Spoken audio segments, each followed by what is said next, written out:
we say Allah. Okay, so that's God to the Muslims. Some say it's not even the God of the Christians and so on. It's just a God. Some even said it's a moon god. But let us now look at the linguistic of the word Allah. It in itself is the beauty of Islam. Because the word in Arabic doesn't mean God. Just in case you thought it did, it doesn't. Because we have a word in Arabic for the word in English, God. It's called Ilah. Ilah, God. God, Ilah. That's the word.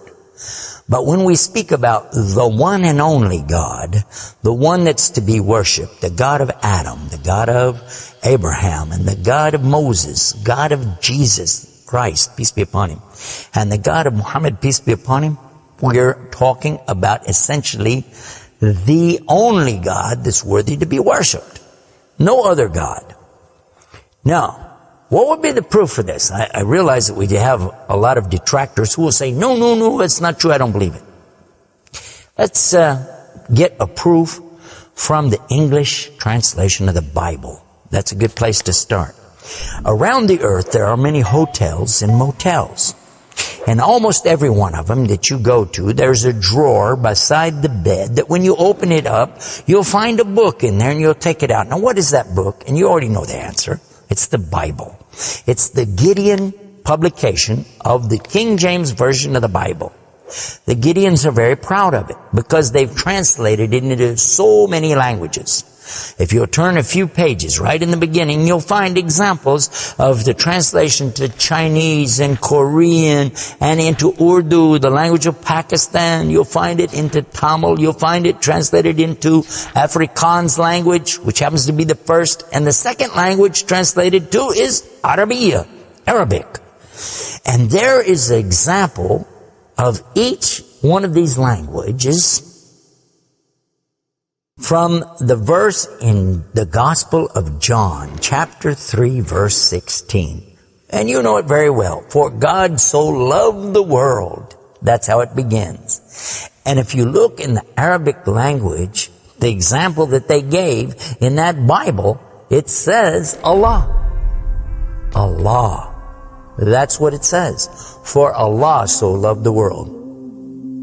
So if it's not the same God, then why? All over the entire earth, everywhere I go, I find this exact same word being used in the Bible of the Christians. Now you might say, what about the Old Testament?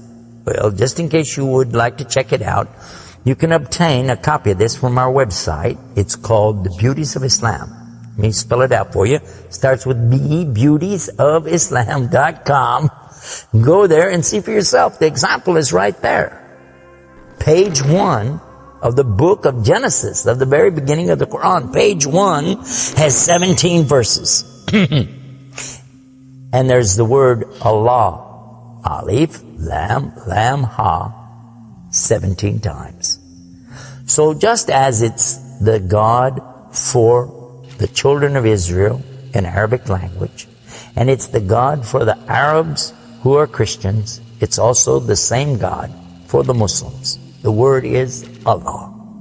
Why Allah? Why is it important to have this particular word, and why don't we have it in English? Now, I want to come to the etymology of the word. It comes from the word Ilah, and Ilah means God. But God is defined as what? Anything that's worshipped, whether it be something you can see or you don't see. Something you can touch or not touch, something that you can hear or not hear. A God could be anything. A God could be a rock, a stick, a stone, a bone. A God could be something that you can make with your hands. A God can be something you could use your imagination for. It could be a human being.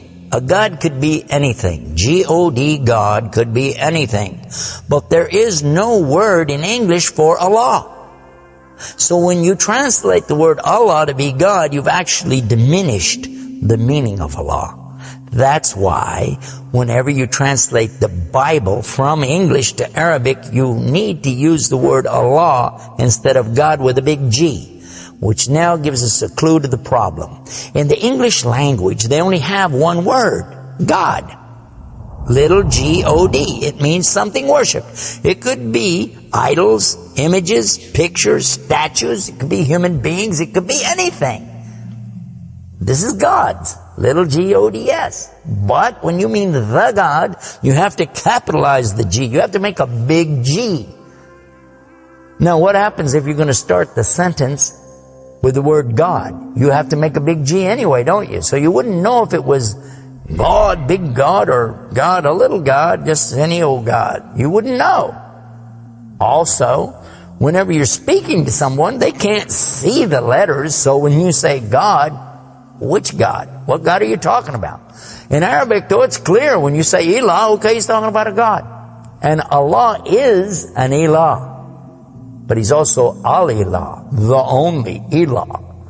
And when you say Allah, this firms it up. And there's no doubt in anybody's mind that you're talking about the one and only God. The word Allah in the Arabic language cannot be made plural. There can't be more than one. Okay, that perfectly fits the unique God of the believers, because there's not more than one. He's only one. There's no God beside God. Second point is this. It can't be made female or male. There's no gender to the word. In Arabic, all the words have gender.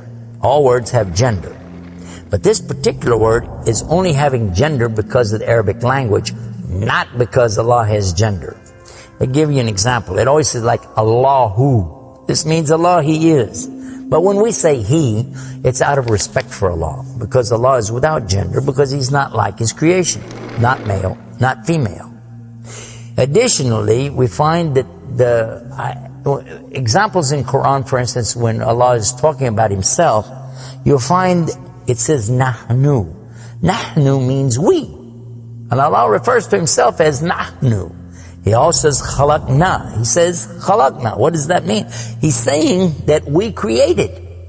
And throughout the Quran you find Allah referring to Himself as we, our, and us.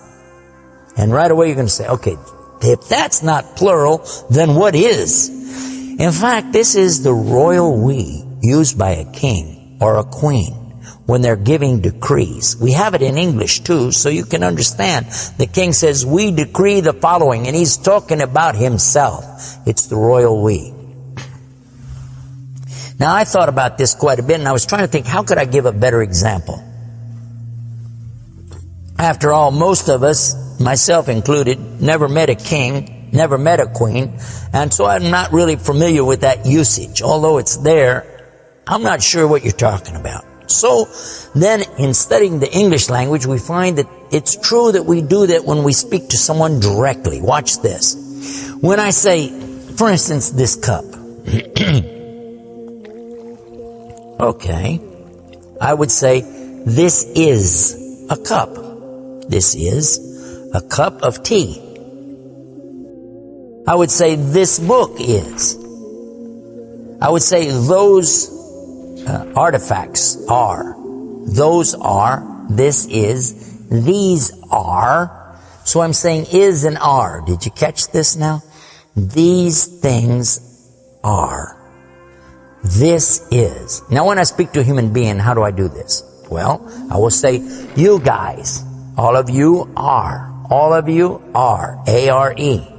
But when I speak to somebody directly, do I say you is or you are? I will say you are. Why? Simply because this is the respect, honor, and dignity that I'm giving. There's no plural there. When I say to you, you are my friend. You are a lovely person. But why am I saying are? Why aren't I saying is? You is my friend. You is a lovely person. You'll say, man, this guy doesn't know English language. And in fact, that's how we can understand this usage of we and our when Allah is talking about Himself. This is the same as when I say I. I don't say I is, I say I am. And again, it's to show the, not plural, but rather the specific nobility, dignity, and honor that you give to the one who's speaking about himself and to the one he's speaking to.